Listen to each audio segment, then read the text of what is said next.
ನಮ್ಮ ಭಾರತೀಯ ಜನತಾ ಪಾರ್ಟಿಯ ರಾಜ್ಯಾಧ್ಯಕ್ಷರಾದಂತಹ ವಿಜೇಂದ್ರ ಅವರ ಕರೆಗೆ ಹೋಗ್ಬಿಟ್ಟು ನಾವು ಇವತ್ತು ಬಳ್ಳಾರಿ ನಗರದಲ್ಲಿ, ಯಾಕಂದ್ರೆ ಬಳ್ಳಾರಿ ಇಂಪಾರ್ಟೆಂಟ್ ಪ್ಲೇಸ್, ಕೊಡುಗೆ ಇದೆ.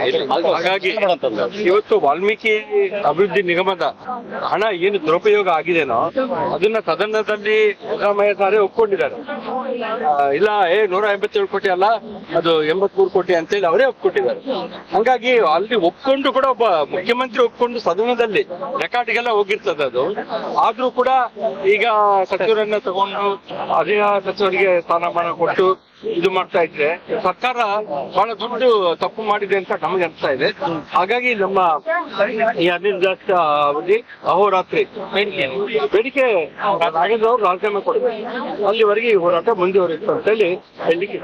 ಜಿಲ್ಲಾ ಕೇಂದ್ರಗಳಲ್ಲಿ, ತಾಲೂಕಾ ಕೇಂದ್ರಗಳಲ್ಲೆಲ್ಲ ಕರ್ನಾಟಕದಾದ್ಯಂತ ಇದೊಂದು ನಡೀತಾ ಇದೆ ನಮ್ಮ ಅನಿರ್ದಿಷ್ಟ ಅವಧಿ ಹೋರಾಟ.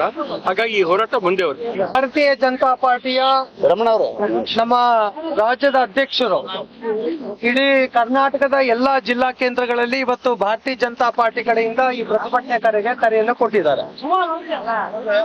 ಮಾನ್ಯ ಕರ್ನಾಟಕದ ಮುಖ್ಯಮಂತ್ರಿಗಳ ಕ್ಯಾಬಿನೆಟ್ ಅಲ್ಲಿ ಅನೇಕ ಜನ ಯಾರ್ಯಾರು ಭ್ರಷ್ಟಾಚಾರದಲ್ಲಿದ್ದಾರೆ ಆ ಎಲ್ಲ ಸಚಿವರನ್ನ ಕೈ ಬಿಡಬೇಕು ಮತ್ತು ಇಲ್ಲಿನ 187 ಕೋಟಿಯ ವಾಲ್ಮೀಕಿ ಹಗರಣದಲ್ಲಿ ಏನು ಅವ್ಯವಹಾರ ನಡೆದಿದೆ ಸಚಿವರನ್ನ ಕೈ ಬಿಡಬೇಕು ಅಂತ ಹೇಳಿ ಆಗ್ರಹವನ್ನ ವ್ಯಕ್ತಪಡಿಸಿ ಇವತ್ತು ಭಾರತೀಯ ಜನತಾ ಪಾರ್ಟಿಯ ಜಿಲ್ಲಾ ಘಟಕ ಇವತ್ತು ಪ್ರತಿಭಟನೆಗೆ ಕೂತಿದ್ದೀವಿ.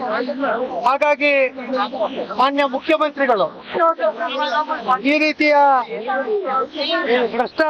ಭ್ರಷ್ಟಾಚಾರದಲ್ಲಿ ತೊಡಗಿಸಿಕೊಂಡಿರುವಂತ ಸಚಿವರನ್ನ ಕೈ ಬಿಡಬೇಕು ಅಂತ ಹೇಳಿ ನಾವು ಮಾನ್ಯ ಮುಖ್ಯಮಂತ್ರಿಗಳಿಗೆ ಅಹೋರಾತ್ರಿ ಧರಣಿಗೆ ಕರೆಯನ್ನ ಕೊಟ್ಟಿದ್ದಾರೆ ರಾಜ್ಯಾಧ್ಯಕ್ಷರು. ಹಾಗೆ ಬಳ್ಳಾರಿಯಲ್ಲಿ ಕೂಡ ಇವತ್ತು ಜಿಲ್ಲಾಧಿಕಾರಿಗಳ ಕಚೇರಿ ಮುಂದೆ ನಾವೆಲ್ಲರೂ ಕೂಡ ಧರಣಿ ಕೂತಿದ್ದೀವಿ. ಅವ್ರನ್ನೆಲ್ಲರೂ ಕೂಡ ಕೈ ಬಿಡಬೇಕು ಅಂತ ಹೇಳಿ, ಸಚಿವ ಸ್ಥಾನದಿಂದ ಕೈ ಬಿಡಬೇಕು ಅಂತ ಹೇಳಿ ಆಗ್ರಹವನ್ನ ವ್ಯಕ್ತಪಡಿಸ್ತಾ ಇವತ್ತು ಧರಣಿ ಕೂತಿದ್ದೀವಿ.